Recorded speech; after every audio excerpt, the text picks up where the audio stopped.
Então vamos lá, já que o Flávio Gomes terminou falando aí do Verstappen, separei até um áudio, meu caro Vitor Martins, de uma transmissão do Grande Prêmio do Brasil, do Grande Prêmio do Japão de 1993, quando Michael Schumacher fez uma atrapalhada, abandonou porque acertou o carro do Rio na chicane, e olha só o que o Galvão Bueno falou do Schumacher na época.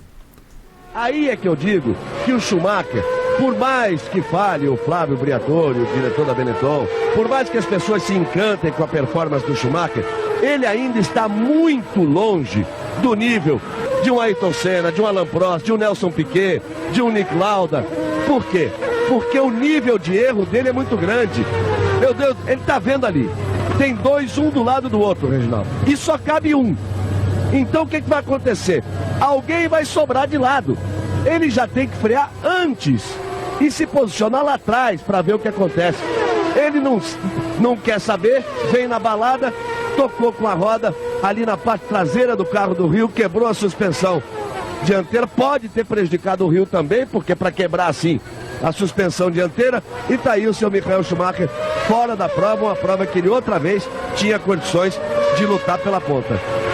Falta ainda um pouco de feeling para que ele possa realmente ser um craque da Fórmula 1.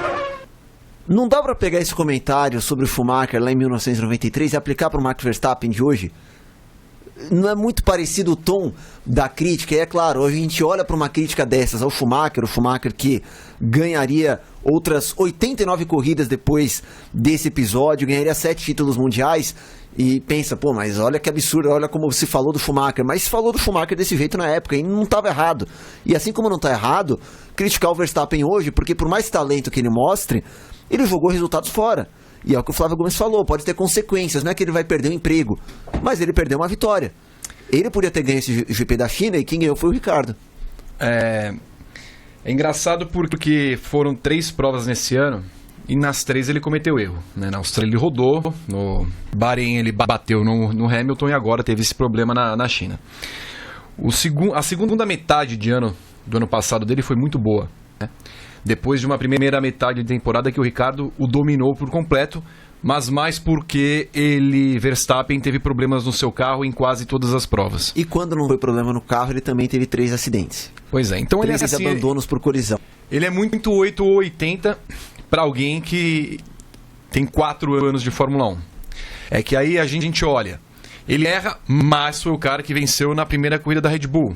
Ele é o cara que você vai lembrar uma série de outros episódios de arrojo, tudo mais tal. E num mundo imediatista como esse, a gente vai sempre tender a olhar o Verstappen como 8 ou 80. Ou ele é o piloto excepcional numa corrida, ou ele é o piloto horrível como ele tem se mostrado nessas últimas provas, sobretudo na China.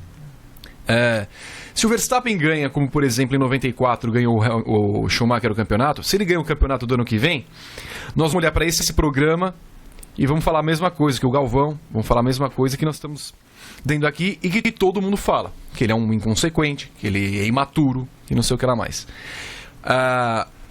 Os 2 primeiros erros do ano eu relevo. Esse da China, ele tinha corrida na mão. Assim que você via o safety car acionado, a câmera mostrando o Hamilton, o Vettel e o Bottas entrando na curva e passando lá atrás a Toro Rosso primeiro, que bateu, do Hartley, e a Red Bull do Verstappen, era nítido ali. Ele estava colocando um pneu mais macio,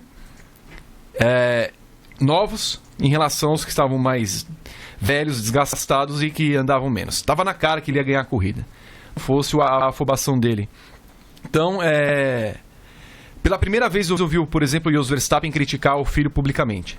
Eu acho que essa corrida tende a ser o ponto de virada na carreira do Verstappen, porque ele assumiu o erro 100%, o pai dele criticou, tá todo mundo caindo na cabeça dele. E ter essas 2 semanas de reflexão vai fazer muito bem para que ele pare, enfim, e pense: vale a pena ser esse piloto que eu tenho sido? Arrojado eu vou sempre ser, mas eu preciso ganhar a corrida na primeira ultrapassagem que eu tenho que fazer, no caso em cima do Hamilton. Ele não poderia esperar o retão para fazer a ultrapassagem? Ou ele acha que, por exemplo, o Ricardo ia colar nele logo depois e ia conseguir abrir a asa e passá-lo? Eles iam brigar pela posição. Então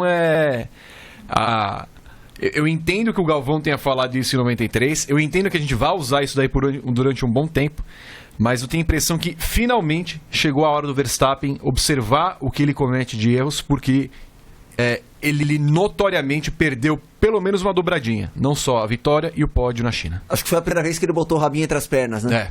Primeira vez em que a Red Bull criticou, que o pai dele criticou, que ele assumiu a culpa. A conversa dele com o Vettel até, ele aceitou a reclamação do Vettel. O Vettel até estava contido, não foi igual aquela vez do Kvyat, ele não detonou todo mundo, mas o Verstappen aceitou dessa vez a crítica, né? E acho que isso é importante. Eu concordo com você.